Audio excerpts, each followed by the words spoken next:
Dear students, स्वागत है आप सभी का एयर केमिस्ट्री क्लासेस में।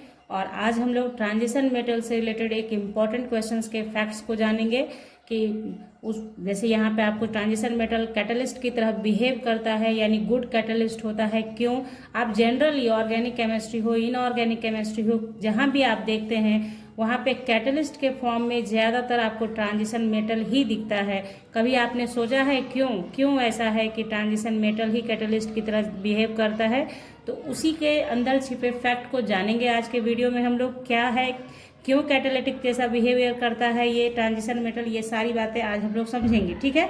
इससे पहले भी बहुत सारा important question from transition metal मैंने दे रखा है। अगर आप लोगों ने नहीं देखा है तो उसका लिंक डिस्क्रिप्शन बॉक्स में आपको मिलेगा, आप वहाँ से ज़रूर देखें उसे, आपके लिए बहुत फ़ायदेमंद होगा। अगर स्पेशली आप क्लास 12 का एग्ज़ाम देने वाले हो तो आपके लिए वो बहुत ज़रूरी वीडियो है, इसलिए आप लोग ज़रूर देखें। और मैं आपको बताऊं कि ये जो भी क्वेश्चंस मैंने कराए हुए हैं वो सारे के एग्जाम्स में पूछे जाते हैं, किसी न किसी तरीके से पूछे जाते हैं। मतलब ऑब्जेक्टिव क्वेश्चंस के अंदर होते हैं, 2 मार्क्स के अंदर होते हैं। कहीं पे आपको अगर नॉलेज होगा कॉन्सेप्ट का तो आप किसी भी तरीके का क्वेश्चन का आंसर दे सकते हैं। यहाँ पे जो ये क्वेश्चन है ये 2019 में पूछा हुआ क्वेश्चन है, इसलिए आपके लिए ये वेरी वेरी इंपॉर्टेंट क्वेश्चन है। तो ध्यान से इसे समझिएगा कि होता क्या है, क्यों catalyst transition elements and their compounds act as catalyst, why, ये आपको मैं यहाँ पे बताऊंगी, ठीक है। तो चैनल में अगर आप नए हैं, पहली बार आए हैं, पहली बार देख रहे हैं तो चैनल को पक्का सब्सक्राइब कीजिए, बेल आइकन के साथ कीजिएगा ताकि वीडियोस के नोटिफिकेशन समय से मिले आपको बच्चों। और लाइक शेयर भी अपने दोस्तों के साथ कर दीजिएगा।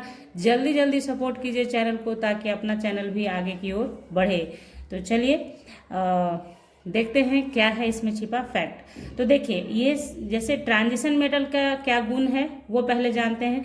आखिर कोई भी चीज़ अगर ट्रांजिशन मेटल शो करेगा, कोई भी प्रॉपर्टी शो करेगा तो उसके पीछे कुछ तो रीज़न होगा। तो सबसे पहले जानिए कि ट्रांजिशन मेटल में एक सबसे खास गुण होता है क्या, कि presence of vacant D orbital. ये एकमात्र गुण ऐसा है जिसकी वजह से ये वेरिएबल वैलेंसी भी शो करता है। वैकेंट डी ऑर्बिटल होता है इसलिए ये वेरिएबल वैलेंसी भी शो करता है। वैकेंट डी ऑर्बिटल होता है इसलिए ये कलर्ड कंपाउंड बनाता है। इस पर भी वीडियो मैंने दे रखा है, डीडी ट्रांजिशन से रिलेटेड वीडियो है, वो वीडियो का लिंक भी आपको डिस्क्रिप्शन बॉक्स में मिलेगा। मैंने मतलब ट्रांजिशन मेटल से रिलेटेड मैंने प्लेलिस्ट ही बना दिया है, important question from transition metal. आप उस प्लेलिस्ट को देख लें, अगर आप एक भी क्वेश्चन ऐसा नहीं है जो आपके यूज का नहीं होगा बच्चों।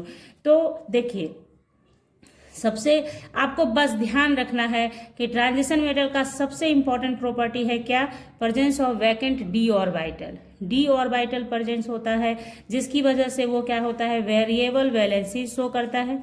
तो क्या लिखेंगे हम लोग, transition metal act as catalyst due to presence of vacant D orbital and due to presence of variable they shows variable valencies, है ना।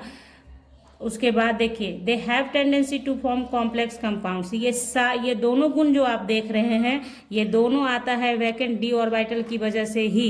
डी ऑर्बिटल वैकेंट है तो वेरिएबल वैलेंसी शो करेगा। डी ऑर्बिटल वैकेंट है इसलिए lone pair of electron accept करता है और कॉम्प्लेक्स कंपाउंड का फॉर्मेशन करता है। ये आपने कोऑर्डिनेशन केमिस्ट्री के अंदर भी पढ़ना है, क्योंकि वहाँ पे क्या होता है, कॉम्प्लेक्स ट्रांजिशन एलिमेंट ही आपका ट्रांजिशन मेटल ही क्या करता है, लिगेंड से लोन पेयर ऑफ इलेक्ट्रॉन लेता है और कॉम्प्लेक्स कंपाउंड का फॉर्मेशन करता है। इजी, आपके बात समझ में आ गया। यानी आपको याद दिमाग में किस बात को रखना है कि they transition metals have vacant D orbital, ठीक है। इसी वैकेंट डी ऑर्बिटल के कारण क्या होता है कि ट्रांजिशन मेटल क्या करता है, रिएक्टेंट के साथ बॉन्डिंग करता है।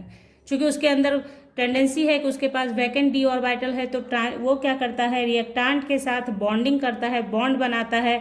और बॉन्डिंग करने की वजह से एक अनस्टेबल इंटरमीडिएट का फॉर्मेशन करता है, अनस्टेबल इंटरमीडिएट का फॉर्मेशन करता है।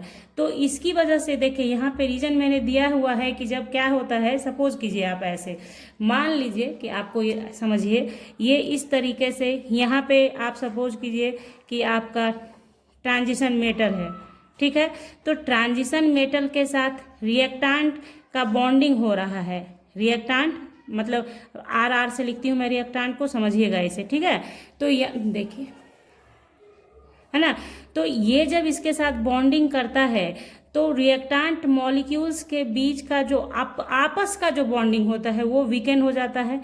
ये इसके साथ बॉन्डिंग कर रहा है क्योंकि इसके पास क्या है, वैकेंट डी ऑर्बिटल है, इसलिए पॉसिबल है कि ये इसके साथ बॉन्डिंग कर सकता है।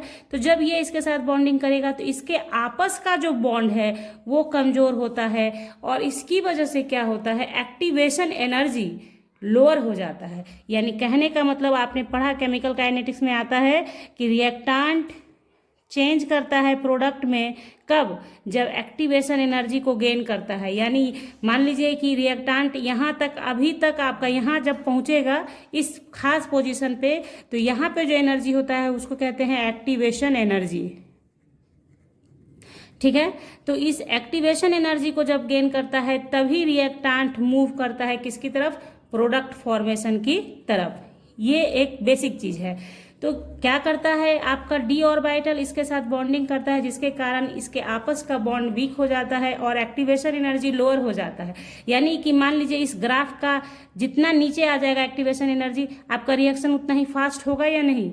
जैसे मान लीजिए कि यही इसी चीज को देखिए, अगर ऐसे बनाया जाए, थोड़ा सा लोअर कर दिया जाए, तो क्या है, यह रिएक्टेंट को यहाँ तक का एनर्जी पाने में कम समय लगेगा और जल्दी से प्रोडक्ट मिलेगा आपको। तो कैटलिस्ट का काम क्या है, किसी भी रिएक्शन को फास्ट करवाता है वो, कि जल्दी से आपका प्रोडक्ट जनरेट होने लगता है। तो ये रीजन है कि एक्टिवेशन एनर्जी को लोअर कर देता है जिसकी वजह से आपका रिएक्शन फास्टर हो जाता है और आपका रिएक्शन तेजी से होता है। तो क्या है यहाँ पे, जैसे आपको मैंने पहले बताया कि यहाँ पे मान लीजिए इंटरमीडिएट बना, तो ये चूंकि अनस्टेबल इंटरमीडिएट है, ठीक है, अनस्टेबल रहता है। इसके बाद अनस्टेबल क्यों है, क्योंकि हाईएस्ट एनर्जी पे चला जाता है, एक्टिवेशन एनर्जी को गेन करता है तो अनस्टेबल है। और ये क्या करेगा, अब एनर्जी लूज करेगा और प्रोडक्ट की तरफ मूव करेगा और अपना एनर्जी कम करके स्टेबल होता है। कोई भी कंपाउंड एनर्जी को लूज करता है इसलिए ताकि वो स्टेबिलिटी को गेन कर सके। तो यहाँ पे फिर देखिए तो क्या हो जाएगा, यहाँ पे फिर आपका ट्रांजिशन मेटल जैसा था वो रीजेनरेट हो जाएगा और एक्स और वाई आपस में आपको जुड़ के क्या बना लेंगे, प्रोडक्ट बना देंगे। अभी तक एक्स वाई कैसा था, रिएक्टेंट के अंदर एक्स प्लस वाई था, अब एक्स वाई क्या हो गया, जुड़ गया, तो ये प्रोडक्ट हो गया। रीजन आपके समझ में आया कि किस तरीके से हुआ, वैकेंट डी ऑर्बिटल है जिसके वजह से क्या करता है, रिएक्टेंट के साथ बॉन्डिंग करता है और उस बॉन्डिंग की वजह से रिएक्टेंट के आपस का जो बॉन्ड होता है वो वीकेंड हो जाता है, कमजोर हो जाता है, जिसकी वजह से एक्टिवेशन एनर्जी लोअर हो जाता है, एक्टिवेशन लोअर होता है जिसकी वजह से फिर आपका रेट ऑफ रिएक्शन फास्टर हो जाता है और रिएक्शन प्रोसीड होता है आगे की ओर तेजी से और आपका प्रोडक्ट बनता है। तो यहाँ पे कैटलिस्ट की तरह बिहेव कर लिया। दूसरा खास रीजन है कि क्यों कर सकता है ये कैटलिस्ट की तरह बिहेव, क्योंकि ये वेरिएबल वैलेंसी शो करता है। एक ही रिएक्शन में यहाँ पे क्या होगा कि वेरिएबल ऑक्सीडेशन स्टेट के कारण एक ही रिएक्शन में ये दो टाइप का ऑक्सीडेशन स्टेट शो करेगा और आपका कंपाउंड प्रोडक्ट में कन्वर्ट हो जाएगा। कैसे होता है वो आप देखिए यहाँ पे, है ना।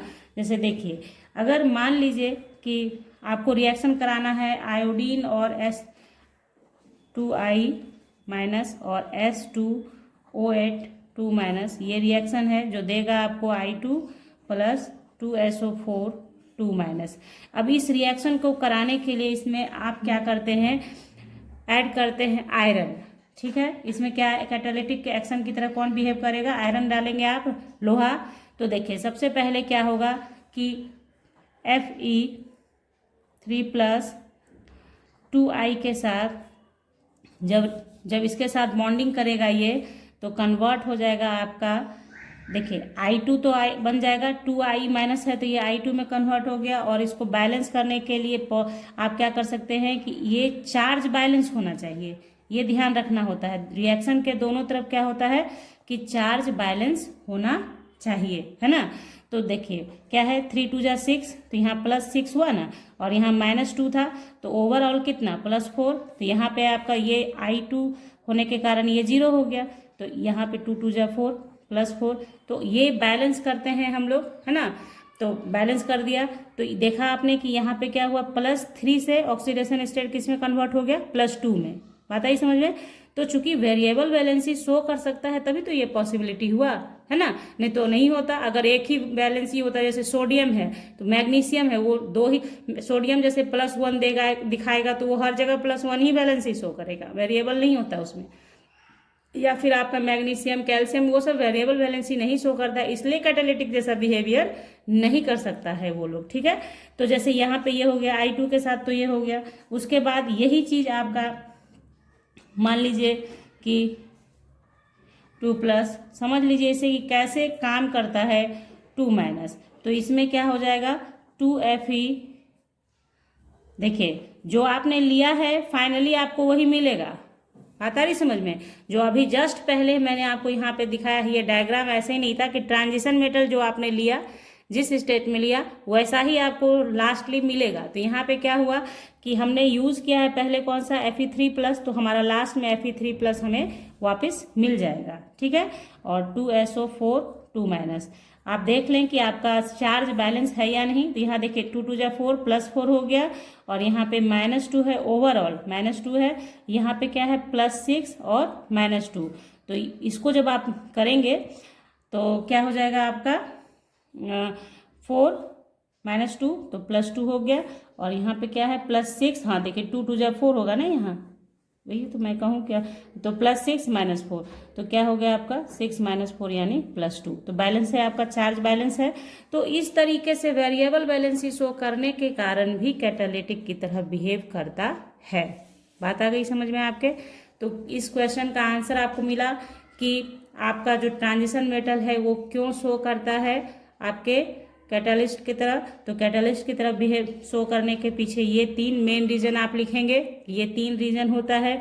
उसके बाद बताएंगे कि क्या क्या कैसे कैसे होता है, जो कॉन्सेप्ट मैंने दिया, ठीक है, उस तरीके से। और वेरिएबल वैलेंसी शो करता है, उसकी वजह से भी एक ही रिएक्शन में वो 2 तरह का वैलेंसी शो कर सकता है, तो इसकी वजह से वो कैटलिस्ट की तरह बिहेव करता है। आई होप आप समझ चुके हैं। नहीं समझ में आए कुछ, अगर आपको वीडियो देखने के बाद समझ में नहीं आए कुछ, तो कमेंट करके ज़रूर बताइए कि ये चीज़ क्लियर नहीं हुआ। ज़रूर बताया कीजिए। अगर वीडियो देखते हैं आप लोग तो कमेंट जरूर किया कीजिए, ताकि पता चले कि वीडियोज आप लोग देख रहे हैं, आपके समझ में आ रहा है या क्या, ठीक है। तो चलिए, आप बात समझ चुके हैं तो लाइक कर दीजिएगा, शेयर कर दीजिएगा और सब्सक्राइब कर लीजिएगा चैनल को। मिलते हैं नेक्स्ट वीडियो में, तब तक के लिए bye, thank you, take care, have a nice day.